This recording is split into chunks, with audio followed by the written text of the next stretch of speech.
Today's video will demonstrate three different algorithm abstraction design patterns. Hello, I'm James Helfrich. The strategy, the template method, and the decorator are three different algorithm abstraction design patterns. This video will demonstrate how to apply all three of them to the same application, to an orbit simulator. Our simulator has many different components. We have a ship in the upper left-hand corner that I'm thrusting around. We have 6 GPS satellites. We have a Hubble Space Telescope and the Sputnik. Now, our job is to periodically shoot satellites. For an example, I will attempt to shoot this GPS satellite right here. And when I shoot it, it breaks up into parts, which like this solar ray, fragments which expire, as well as little effects, like the little red pieces. What we're going to do is apply the algorithm abstraction part to the way these satellites break up, because every one of these parts and satellites and fragments break up in a different way. So let's see how we can do that. Okay, let's take a look at how this simulator works. The simulator has a reference to our interface. It has 200 stars, and each star has exactly 1 point, and it has many satellites, and a satellite has a point, which is a position, has a velocity, and a direction. Now, there's many different types of satellites. One of them is a projectile. That's the bullet that comes out of the ship. We're going to have a whole satellite. This is an intact satellite that's going to rotate the Earth. We're going to have a part of a satellite. So when a whole satellite breaks up, it breaks up into the solar ray and the body and things like that. We'll also have a fragment, and that's going to be a little rotating piece that kind of spirals off after the whole or the part breaks up. We're also going to have an effect. This is a non-interactive part that kind of has just a visual effect. And then we're going to have the Earth, of course, and that's going to be the center of our simulator. Now, under the hole, we're going to have 6 different hole satellites, including the Hubble, the ship, the Sputnik, and the GPS. We're going to have a bunch of other ones as well. Now, each hole is made up of several parts. An example of some parts are going to be a GPS centered piece and a GPS right piece, as well as a Starlink body piece and a Starlink and array, and there's going to be 9 different parts as well.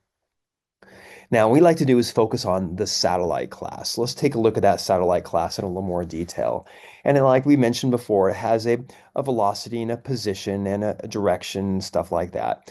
But it also has a destroy method, and that destroy method is the thing we're going to focus on today.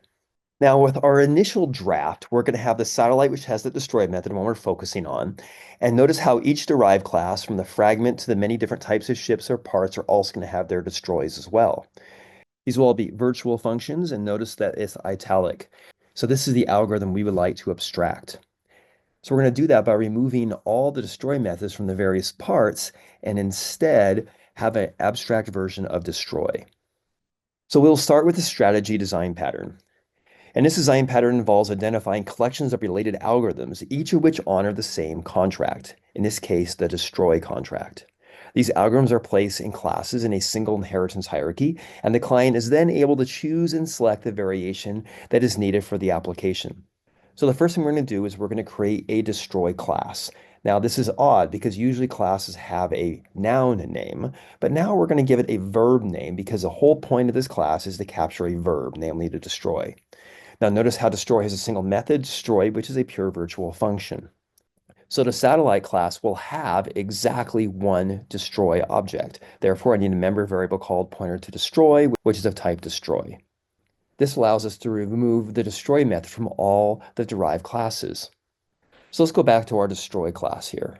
Our destroy class is going to have a derived class called destroy GPS, and this is going to how I destroy a GPS.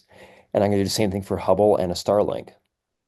I'm also going to have a destroy fragment 2, which is going to create 2 fragments, and a destroy fragment 3, and maybe a destroy fragment 4. In fact, I'm going to have many, many different variations of this.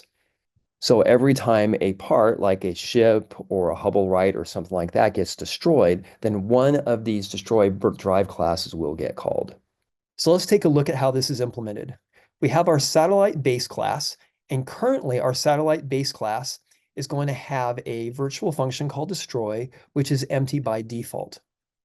Now, every different variation of a satellite will have its own implementation of it. For an example, a GPS destroy will create 3 parts, a GPS center, left, and right, and it'll also create 2 fragments. And the GPS left destroy will create 2 fragments and so on. So like I mentioned before, there's going to be 17 different versions of these, and they all look very, very similar. Applying the strategy design pattern, the first thing we're going to notice is we have a class called destroy, which has one pure virtual function called destroy, which take the same parameter we had before plus additional satellite parameter. And this is a pure virtual function, making this an abstract class. We're also going to have destroy fragments 2, 3, 4, and 6 as well. Now in our satellite class, we have a pointer to our destroy. Our destroy is no longer a virtual function. It'll say if pDestroy is not equal null, then call the destroy method in the destroy class. So in our GPS class, we have a GPS constructor and a draw, and we no longer have a destroy. And the reason for that is because we're going to assign pDestroy to destroy GPS. And what does destroy GPS do? Well, it's going to create my three parts. It's going to create my 2 fragments and all of my effects. Now my GPS center part, when it gets created, it will have a destroy fragment 4 because it's a larger piece. And my GPS right array is going to destroy fragments 2. And my GPS right is going to destroy 2 fragments. And my GPS left is going to destroy 2 fragments. So what does destroy 2 fragments look like? Destroy fragments 2 is going to push out 2 fragments on opposite ends, and is also going to create 36 effects. Where destroy fragments 3 will have 3 fragments and create 36 effects, and destroy fragment 6 will create 6 fragments and 120 effects. Okay, so now that we're finished, we have moved all the destroy functionality into the destroy hierarchy, and also we've removed a great deal of functionality. In the old version, there was a lot of duplicate code because many different parts or fragments kind of got destroyed the same way. But with our new design, all that redundancy is completely eliminated. Okay, so a new design pattern similar to the strategy is the template method. And this is where components of an algorithm are separated into steps, each of which is defined in a derived class. And these steps are then executed from a single method. So we're going to start with the same original design we had before with the strategy. And we're going to create a destroy class just like we did with the strategy. And there's going to be exactly one destroy object from our satellite class, just like before. So we need to have a pointer to destroy just like before. And just like before, our destroy method in our satellite base class will no longer be virtual. It'll be a standard method, which means we get rid of all the derived class destroy methods. All right, everything is exactly like before. Now things are going to get a little different. Under my destroy class, I'm going to have a single public method called destroy, which is not virtual. And I'm going to have a collection of virtual methods: generate parts, generate fragments, and generate effects. Now notice these are protected, which means the client can't access them, but all the derived classes can. And that's a very important distinction. Now I'm going to create several derived classes from destroy, including destroy medium, destroy small, and destroy large. Destroy small will create 1 fragment, destroy medium will create 2, destroy large will create 3. I'm also going to have a destroy starling, and this is going to derive off destroy large, so it's going to create 3 fragments, but it's also going to generate several parts unique to Starlink. I'm going to do the same thing for destroy GPS and destroy Hubble. All these related together. So the destroy : destroy method is going to do is it's going to call generate parts, generate fragments, and generate effects, each of which is going to be a special variation according to which derived class I have. All right, let's take a look at how this is going to work. Now you'll notice that in our satellite class, we have the same pointer to destroy, and in our destroy method, it will also look very similar to it did in the strategy. I will call destroy. From the client's point of view, we cannot tell whether we're a template method or whether a strategy, but that's where the similarity ends.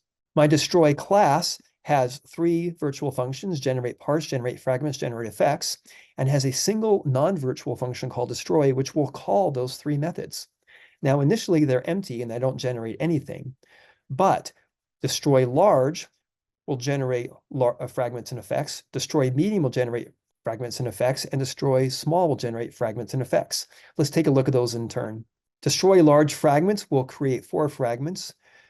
Destroy medium fragments will create 3 fragments, and destroy small fragments will create 2 fragments. Destroy large effects will create a large number of effects. Destroy medium effects will create a much smaller number of effects, and destroy small effects will only create 36 different effects. Now let's take a look at the GPS. The GPS class, once again, does not have a destroy method, but in the constructor, I will hook up destroy GPS. And what does destroy GPS do? Well, inheritance off destroy large, so it gets those fragments and effects from large, but it also adds my different parts, my center, my left, and my right. And of course, Hubble and Crew Dragon will do exactly the same thing. So you can see the advantage of the template method over the strategy. Namely, I've removed a lot of redundancy. And it's redundancy removed because there's only one method which will generate two fragments. There's only one method generate four fragments, and so on. I wonder if we can make a further improvement. Well, let's take a look at the decorator design pattern. Now, the decorator design pattern is a technique for adding a sequence of tasks to an algorithm, so it can be easily extended. The client assembles a sequence, and when the algorithm is executed, each task in the sequence is executed in order. So we're going to start with the same design we had previously, and we're going to have a destroy method, and once again, it's going to be a verb because it's going to capture an algorithm. Except this time, notice we have a composition with many, not with one. In other words, in the satellite class itself, we're going to have a collection of destroy. Of course, our destroy method in the satellite class will no longer be virtual. And of course, we're not going to have the destroy method in any of the derived classes as well. Now, here's where things get different. Let's take a look at our destroy class.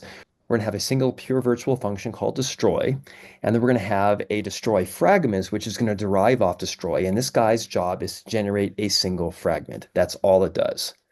And we're going to have a destroy effect, which will generate a single effect. That's all it does. And we're going to have a destroy GPS. We'll take one big GPS satellite and break it into several parts, and do the same thing for the Hubble and the Starlink and for the Crew Dragon and many others.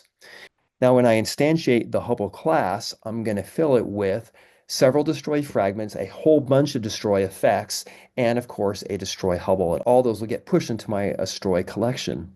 So then when the destroy function gets called for my Hubble, then it's going to run through each of these different destroy fragment, destroy effect, destroy Hubble derived classes and execute them as needed. Let's take a look at how this is implemented. So we're going back to satellite.h, and in here we're going to have something different, a list of pointers to destroy, not just a single pointer.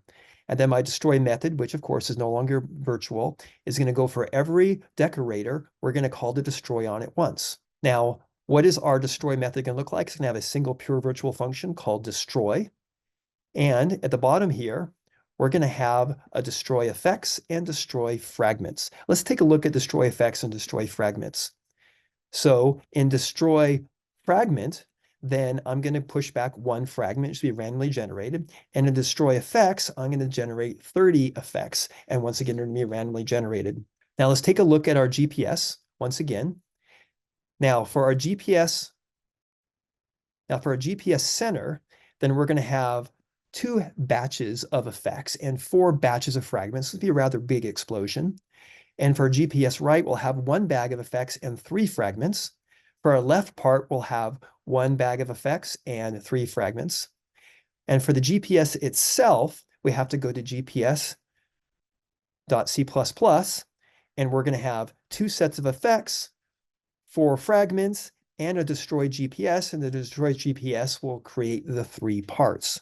So if I'm going to take a look at Crew Dragon for an example, which is going to be very similar, then it's going to have one batch of effects, which would be 30, and two fragments. And the right antenna will have one bag of effects and two fragments. The center part will have one bag of effects and four fragments. And of course, the dragon itself will create the three parts. So when I put it all together, the whole dragon will have two batches of effects, four fragments, and the three parts. And from this, the decorator, you can see, completely eliminated all redundancy. There is exactly one function that creates fragments, one function that creates effects, one function that creates GPS parts, and so on. And I can assemble these in any different combination I want. And this gives me maximum flexibility and, of course, zero redundancy, which is desirable. You can learn more about the strategy design pattern, the template design pattern, and the decorator design pattern in the algorithm abstraction chapter of the software design textbook.